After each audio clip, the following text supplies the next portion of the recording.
really like the concept and the fact that you brought me to my new home, the Padel Club. I'm just gassed. You've spent quite a bit of time here recently. Yeah, we actually call ourselves Padel Addicts. I don't know if that's a good word or not. We discovered this sport at the start of this year, and it's just our newfound love. We all say that we'd probably be lost without it because me and my boys were all like big ex-party boys.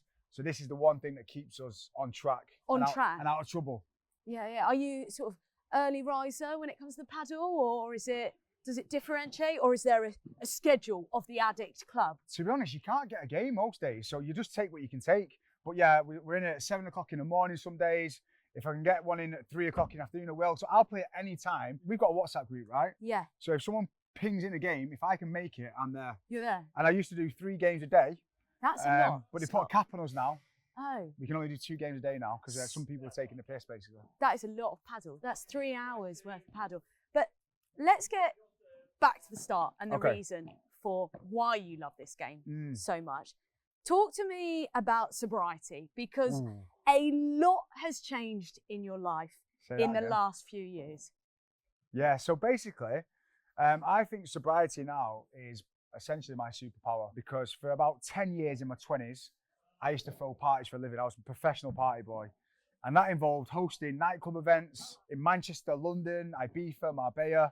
And I was the Scottish special. I was the craziest guy in the room. And that's how I made a living. What are you talking? When we say crazy, like, bearing in mind I was an athlete. Well, Take me to crazy, Scott. So if you speak to Wayne Lineker, it's a true story. You go up to him in Ocean Beach and you say to him, who set the record for getting chucked out of Ocean Beach the most in one day? That's me. For some reason, that is my claim to fame with Wayne. He loves reminding me that no one has ever been chucked out of Ocean Beach as much as me. But I used to get thrown out of my own nights all the time. Not for being aggressive or an idiot. Well, no, for being an idiot. But just for ballooning around, jumping on tables, just taking the craziness a step too far. To a new level. Yeah. I think you would have fitted in well to an extreme sports vibe, you know? Yeah. I'm pretty much all or nothing. I've never had much balance in my life. And I think that's kind of why I took the party into a new level.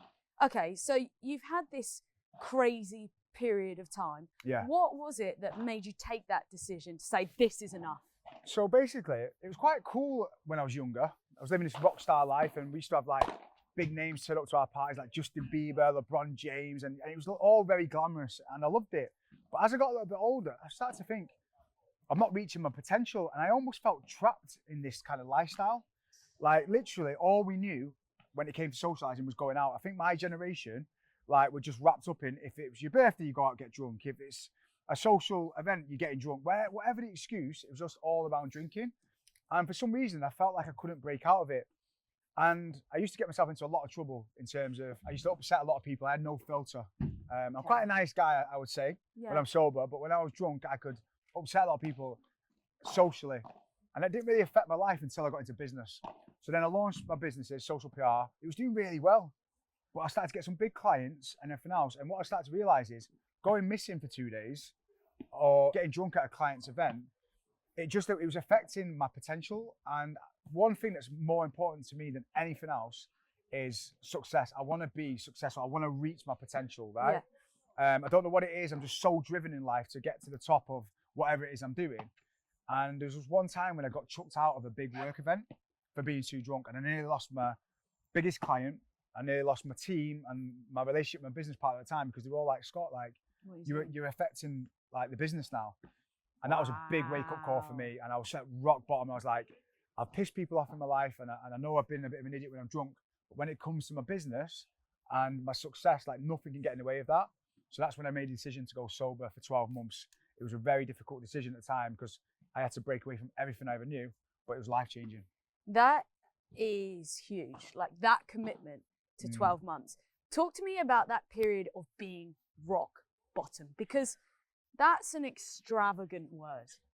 Yeah, so basically, I was in such a dark place because I knew I could lose everything. And it sounds dramatic because it was just one work event, but it wasn't that. It was the fact that everybody's relationship to me, it was always my chink in my armor. Like it was always like, Scott's a nice guy, but when he's drunk.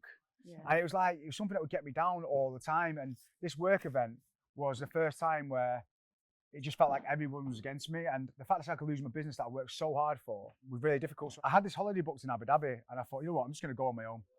So I went over there and I remember I had these panic attacks. I was like really anxious because my business partner at the time, she didn't want to work with me. She was basically telling me this is pretty much the end. And I had to basically walk up and down this beach over and over again. I kept listening to Denzel Washington and he kept saying to achieve something you never had, you have to do something you never done. Okay. And I knew that I tried to go sober before for like a month or even like 2 months or whatever. But I thought, in order to change my life, I need to do something drastic. So I had this pebble in my hand. Sounds very cheesy, but I wanted to remember the feeling. I had this pebble in my hand and went, right. I walked into the sea and I went, this is it. I'm going to do 12 months. Wow. And I knew it. I knew exactly when I said it, I was going to do it. It just got to that breaking point for me where I knew if I didn't do it, I wouldn't reach my potential. And I still got that pebble now. Literally in the space of 6 months, I changed my whole life. Literally just like that. I got in the best shape of my life. I ended up taking over my business social PR from the business partner that I was worried about. I ended up launching Food for Thoughts, which is now my wellness brand. And I became a bit of an inspiration to people because I started talking about it because I knew that was my destiny to start like sort of inspiring other people to take the same step. In the space of 6 months, my life just U-turned.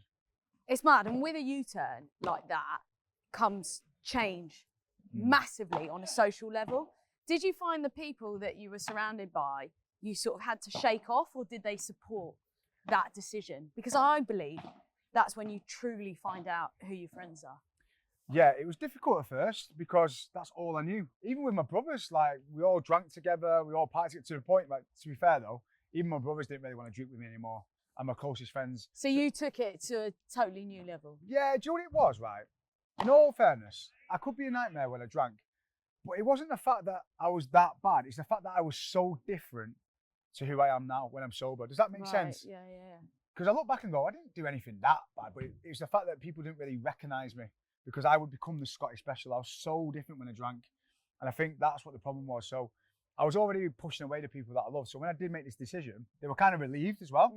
But then, like, obviously, my closest friends who I went out with on a regular basis, they respected the decision. It was difficult because it meant I was alone a lot. And I had to spend a lot of time with my own thoughts, getting to know myself. And I think that's the most difficult thing because when you're drinking, a lot of the time you're running away from yourself. Yeah. Or you're escaping. And my therapist, because I've seen a therapist for years, he said you really need to get comfortable in your own skin. And that's going to be your superpower. Because I used to finish work and have to drive somewhere else, to my friend's house, to my family's house. I didn't want to be on my own. I never want to be on my own. Whereas now, if I'm honest, I'm happiest when I'm on my own, which is mad. And that's a credit to how comfortable I am. But I think that was the most difficult bit. And yes, you spend a little bit of time on your own because you're breaking away from the crowds. But very quickly, you start to attract different people into your life, right? The right people into your life. Yeah.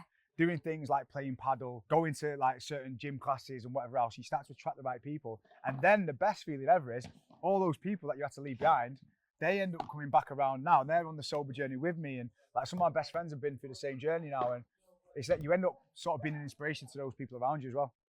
That's so incredible to hear. Talk to me about the friends and the journey with that, because I'm a very, very big believer that you are a product of your environment and the people you surround yourself by. Who's your gang? Who's in the Padel Addicts? And how do you keep lifting each other? Oh, it's amazing. So we've got WhatsApp groups now. And to be honest, I don't like WhatsApp groups. I don't like being in the lads groups because I think sometimes it's just a lot to keep track of, especially when you're working stuff. But the Padel one is the only one that I live and breathe for. And it's so good to see how it brings so many different people together.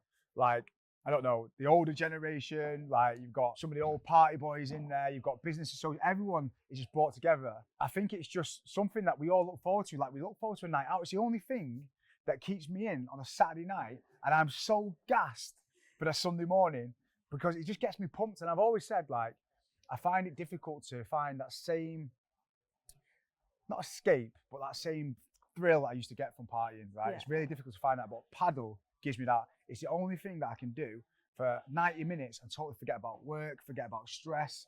And I think that's what alcohol used to do for me. It used to make me escape life, and paddle is pretty much that, but it's so much more healthy and it's collaborative as well. Look, you see like 2 against 2, and it doesn't matter who you're playing with, you just get that natural buzz, which is I think everyone's looking for.